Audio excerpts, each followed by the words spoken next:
Falamos um pouco sobre a situação na Venezuela, desde a entrada dos Estados Unidos no país, desde a captura de Maduro. Vemos muitas questões acontecendo por lá, inclusive a dificuldade de acesso ao país. A gente está em contato agora com o documentarista Pietro Kraus, que foi detido ontem na Venezuela, quando fazia um movimento para entrar no país. Uma saga que foi um pouco longa, a gente convidou ele aqui para entender em detalhes. Pietro, obrigada por estar com a gente no All News. Queria começar te perguntando o porquê dessa tentativa e de onde ela veio, como que ela foi acontecendo exatamente. Boa tarde.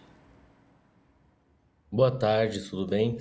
Então, tivemos três tentativas de entrar na Venezuela. A primeira aconteceu dia 8 de janeiro, depois dia 11 de janeiro e ontem, dia 12, a gente tentou entrar com locais e aí que ocorreu toda a saga. No dia 8 de janeiro foi o dia que a gente chegou aqui em Cúcuta, que é a cidade que eu tô agora, aqui na Colômbia. A gente decidiu vir pela Colômbia porque quando eu comprei as passagens, a fronteira com o Brasil estava fechado. E a gente está produzindo um documentário em que a gente explora países e investiga economicamente países em crises, países em guerra. Esse seria o segundo episódio. O primeiro foi gravado na Argentina em 2023. E só que tá muito difícil de entrar lá. Todos os jornalistas que conseguiram entrar ou foram de maneira ilegal, ou entraram sem ser jornalistas, né? Entraram com licença de empresários, por exemplo. E você só consegue entrar na Venezuela hoje se você tem uma coisa chamada Carta Invitación, que é uma carta convite de um morador local que está te convidando a entrar na Venezuela. E a gente tinha essa carta, a gente conseguiu essa carta, porque como o dia 8 a gente foi barrado de entrar na Venezuela, dia 11 eu fui atrás dessa carta, fui atrás da documentação, a gente foi na embaixada da Venezuela, aqui em Cúcuta, para ter o carimbo deles, oficial. E mesmo assim o cara barrou, porque ele me pesquisou, viu que eu sou documentarista, e eles não querem jornalistas entrando na Venezuela agora. Tá muito difícil, muito complicado. E ontem, dia 12 de janeiro, eu tô com meu sócio aqui, a gente tá nessa tentativa de entrar em Cúcuta juntos, em Cúcuta não, desculpa, na Venezuela. E dia 11, quando nossa entrada foi negada, a gente ficou mais de 5, 6 horas lá, um dos soldados, ele veio conversar com a gente e falou: tenta entrar amanhã aqui, que amanhã vai estar mais de boa a fronteira, por ser um domingo. Domingo não, uma segunda, que foi feriado ontem. E tenta entrar aqui e ver se vocês conseguem. E aí foi o que a gente fez, mas o motorista nosso aqui, o Sérgio, ele falou, cara, vocês estão com muita cara de gringos aqui, tenta dar pelo menos uma disfarçada, tira a barba, porque com venezuelanos e colombianos, com pessoas locais, eles estão pegando mais leve. Com estrangeiros e principalmente o pessoal que tem cara de jornalista, que chega com câmera, equipamento lá, eles barram na hora. Inclusive pegam telefone, pegam tudo, apagam tudo que você tem. Foi praticamente isso. Quando eu cheguei na imigração da Venezuela, eu consegui passar para Venezuela ontem. Um detalhe super importante também. Como a gente foi barrado de entrar na Venezuela dia ontem, ele emitiu um alerta de que havia 2 brasileiros tentando cruzar a fronteira e que era para impedir em qualquer uma das pontes ali, né? Das pontes de Cúcuta, que se eu não me engano são 5 fronteiras que você consegue entrar. Quando a gente chegou ontem, eu fui primeiro porque a gente foi de moto com um local, então eu fui primeiro, o Pedro ia em seguida. Quando eu fui parado na parte que o cachorro cheira para ver se você não tá levando droga, um dos soldados provavelmente me conheceu, porque eu fiquei 5 horas lá ontem, pediu meu passaporte, pediu tudo, e eu não sei exatamente qual era a profissão do outro cara que veio, não sei se ele é embaixador, não sei se era guarda de imigração.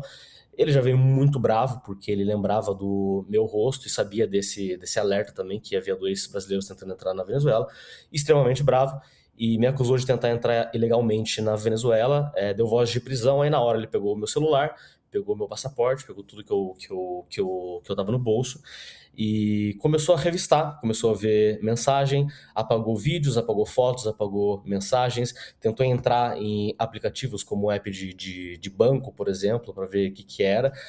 Fiquei praticamente 1 hora nessa sala com ele, e eu tentei explicar para ele que eu só estava indo lá porque um soldado dele havia comentado que eu poderia entrar. E ele disse que não pode. A maneira que eu tentei entrar ontem era uma maneira que não podia, porque era uma maneira em que os locais entram. É, e aí, para confirmar essa história, ele chamou o soldado dele e ele confirmou essa história pra gente lá, o que acabou ficando mais leve. Tive que assinar um monte de papelada, ele tirou foto minha e eu vi ele fazendo ligações para as outras imigrações, né, para as outras pontes. Inclusive, ele ligou com o pessoal de Caracas, de que era para colocar fotos minha e do Pedro na imigração ali, de que a gente não poderia entrar na Venezuela. Assinei toda a documentação e depois de umas 2, 3 horas mais ou menos, eles me liberaram e mandaram eu voltar para Colômbia a pé, porque ela não tem taxista. Depois que você passa para Venezuela, é muito difícil o cara voltar. E eu voltei a pé para Colômbia, é onde eu tô aqui agora, e essa foi a história. Pietro, boa tarde, bom dia para você, Boa Sakamoto aqui. tarde. Obrigado pela presença.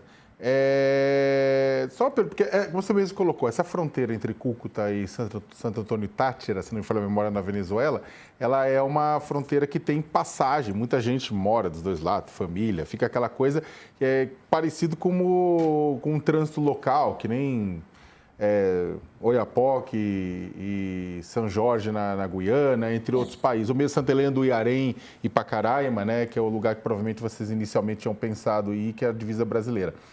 Sim. Então, nesse trânsito, provavelmente está vindo venezuelano para fazer compra, etc. Vocês chegaram a conversar com o pessoal da Venezuela para tentar sentir o clima? Como é que está o clima na fronteira neste momento, principalmente por parte dos venezuelanos ou mesmo dos colombianos que trabalham do outro lado?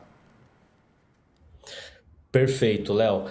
Eu conversei bastante com o venezuelano, muito mesmo. Inclusive, fiz várias amizades com o venezuelano. Consegui entrevistar eles, de gravar. O clima na Venezuela está muito esperançoso. Pelo que eu conversei com os venezuelanos, eles querem que essa tensão acabe logo.